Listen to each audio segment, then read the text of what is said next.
Good morning and welcome to the special meeting of the Riel Community Committee for Tuesday, July 15th, 2025. I am joined in the council chamber by my colleague, Councillor Brian Mays from the St. Vital ward, online remotely by the St. Boniface councillor, Councillor Matt Allard. We're here in the council chamber with our committee clerk, Zachary Mohan, and with our senior planner, Devin Clark. I'll need a motion to accept the minutes from our June... Sorry, Councillor, not for special meetings. We Oh, can do that. okay. We just need a motion for accepting Councillor Allard on Zoom. Okay. I need a motion to accept Councillor Allard's attendance today by remote. So moved. All those in favor? Aye. Opposed? Carried. Okay. Unlike you, do not do the... Oh, yeah. So I would also like to do the land acknowledgement, acknowledging that we are gathered on Treaty 1 territory, the ancestral lands of the Anishinaabe, Ojibwe, Cree, Oji-Cree, Denny, and Dakota people, and in the birthplace of the Red River Métis Nation.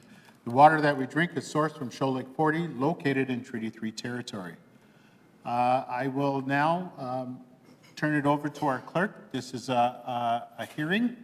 I'll turn it over to our clerk to start the proceedings. Of course, Mr. Chair. Okay, so for delegations, first up we have Andre Silva, Principal Architect of 2 Architecture, Inc., and he'll be speaking in support of Design Review 175 Albert Street, Report 1. I just invite you to come up to the podium. Good morning, Mr. Silva. Good morning. And you'll have 5 minutes to give your presentation. Thank you. Again, thank you for taking time today. I know it's an irregular meeting and special meeting. We were under some good pressure for this one, and we're shovel ready in 2 weeks. So we'd be ecstatic if this could get through. In addition to mostly here for questions, but in addition to the planner's report that outlines all the conditions that were met as part of our initial approval, I've also submitted a detailed enlarged plan of the barrier-free units, accessible units, which outlines all the details of the grab bars and clearances and washroom sizes, kitchen designs. We've been working on this project since 2020, so it's seen its ups and downs, and definitely this last hurdle is hopefully a good one. And again, we're ready to start. We have our shoring people in line to start on the 28th of July. So hopefully that's our goal today. And we're happy, and it's an amazing project. It checks a lot. It checks a lot of check marks on our good building profile. It's got a Peg City Co-op. It's got a significant amount of bike parking. It's got a rooftop garden, a rooftop patio, really nicely designed units, accessible units, townhome style units, conventional 1-bedrooms. It's a great project. It's going to be a good addition to the corner. Good. Yeah. Any questions? 2 things. Want to welcome our visiting intern who's in from Washington, D.C., Micah Paul, who's been following me around for 10 days or so and sticking around until council meeting on Thursday. So it gets a chance to see Riel Community Committee in action. Can you remind me that the lot's 13,000 square depth and width of the lot? I think the depth is about approximately 120 by 100. So it's a significant size lot. Yeah. Okay. Yeah, and most of the the parking's underground, and it's beyond the building footprint that you see above. So the parking underground goes to the back of the site property line along the Manitoba Housing Project on the back, and about 4 feet away from the houses on the right-hand side, or sorry, to the west. And height maxes out at, I can't remember if we had variances on this one or not. I mean, this is just plan review. I get that today, or design review, but... I think it's within, I think the bylaw is 60 feet, but we're at 55 feet, so we're four stories. Yeah, 4 stories. It does have a couple of roof enclosures for the stairs to go up to the roof deck. That's about it. But those are still within the height rate. And depth, okay, so you're about 120 deep, and the depth of the building's about 107, and width is 60 is... It's a corner lot, yeah, so it's 100 frontage on Aubert, and then 120 along St. Joseph. Okay. Yeah. And then for setbacks, it's, I believe it's 15 feet off of St. Joseph and 10 feet off of Aubert. And my usual question, paved lane? There's no lanes in this. No lanes at this- all. I thought No there lane was at all. reference to a Our lane. approach is off Aubert. Okay. Well, that avoids an exciting discussion about Principal Lane. That's a tricky one to have Good. all over the city. Mr. Chair? Any other questions? Yeah, go ahead, Councilor Yes, Allen. my stock question, so there are no misunderstandings. So is the proponent in favor of the report before us today? I see that the Winnipeg Public Service is recommending approval of plans as submitted. Yes, I am. Yeah. And out of curiosity, I see 39 parking stalls. You mentioned a Peg City car. If I recall, there were issues because of an indoor, or Yeah, the so. Peg City car could only go inside. How did you solve that? So I think, I don't recall, I'm not aware if Peg City has since the approvals of this back in 2022 have had other projects that have had indoor parking for their Peg City Co-op. If they haven't, if they have, great, they'll provide us all their key fob access systems to our doors. If they haven't, and this is the first project of this sort, we'll be collaborating with them to provide access to their members directly into the parkade. The way the building's set up, we have access directly to the parkade, that they don't need to access the remaining parts of the building, so they can access the parkade directly and then take the car and bring it back in without accessing the rest of the building for security's sake. The only thing they'll have access to is the other cars, but that'll be monitored through cameras. Yeah, thank you for that answer. And in terms of wayfinding, will there be any indication that a Peg City car is on the site from the public sphere, like if somebody's walking past the building? Yeah, part of Peg City's contract and requirement is that it has to be publicly presented at the main entrances to the building. We'll probably also, we'll likely have also a separate set of instructions for anybody that, that is a bit maybe confused by the Peg City signage, but there will be Peg City signage directing them, and they'll get special instructions through their booking when they book. So I hope it should be super successful. It's amazing to have an indoor warm car for a car co-op, so hopefully if it hasn't been done, hopefully it spreads a little bit. More people do it. Yeah, excellent. Well, I've been talking about it as a precedent. If it has been done prior to building, then Yeah. It was a precedent set, but not built quite on time. But, A few hiccups along the way. yeah, so in terms of the bike parking, is any of that going to be visible in the public sphere? Yeah, so I believe it's 12.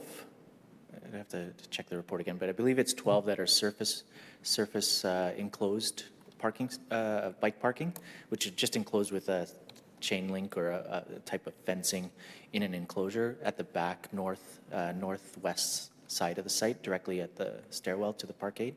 And then at each parking stall, there's a bike parking as well. So substantial amount of parking. So. Yes, I can see that. But walking from the street, will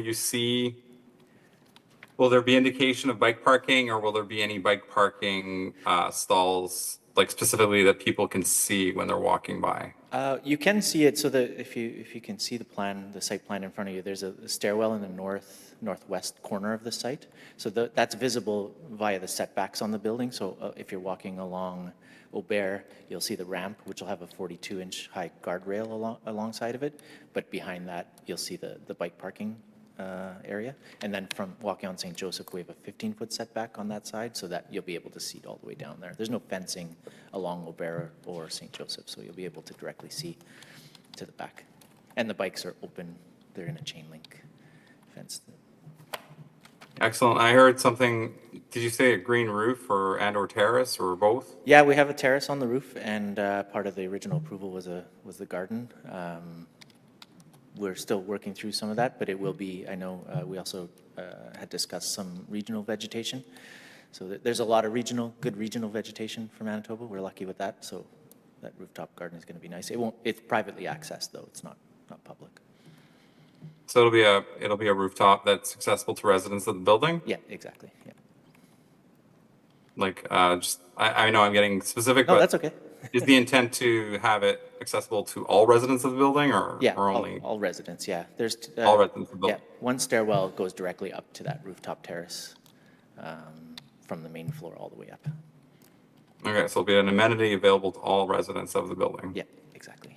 Yeah, and all the accessible units are at grade with pathways directly to the units with individual yards at the accessible units. So they also have their own, they don't have to go up to the top story to enjoy the outdoors and the vegetation. Excellent. And well, thank you. I see some native trees as well as part of the plan. That's Yeah. probably something that I'd asked for. So thank you. Well, it seems to me there's everything that I had asked for during the original rounds with zoning. So I don't recall anything missing, or I don't see anything missing. So thanks for including all those components. And that's it for my questions. I guess I'll wait to hear from my colleagues. Thank you. Okay, Councillor Mays has another question. Two more quick things. I'm virtually certain this is in a combined sewer district, possibly the one that we're going to finish in 2095. Because a couple of those ones are in Councillor Eller's.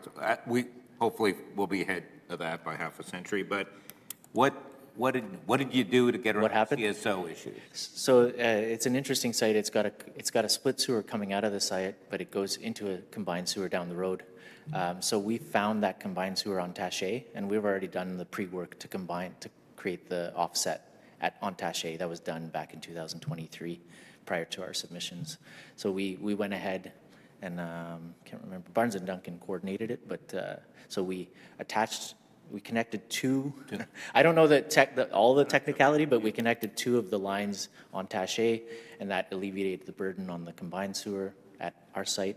But it is a tricky one. There's probably a lot of these. It's a combined sewer eventually, but it comes out of the site separate, so we couldn't take advantage of the offset on site. That is interesting. It's a tricky one. Yeah, we're starting to get more of these. Yeah. And just out of curiosity, the land dedication issue here, like are you doing the cash in lieu? Because we've, I'm just intrigued by the rooftop garden. Does that count toward, that's not city property, obviously, so are you No. you're just paying the cash in lieu for the land? I mean, admittedly, it's not part of this report. Yeah, I believe there was an initial development dedication fee that was paid as part of the earlier rezoning, which was done back in 2022.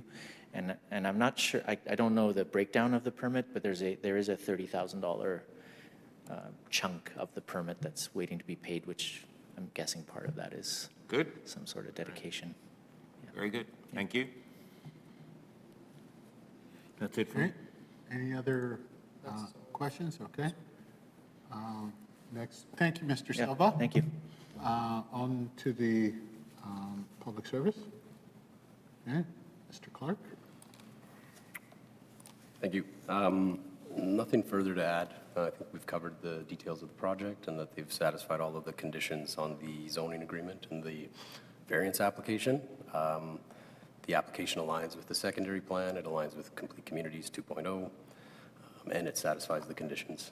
So we have recommended support on that basis.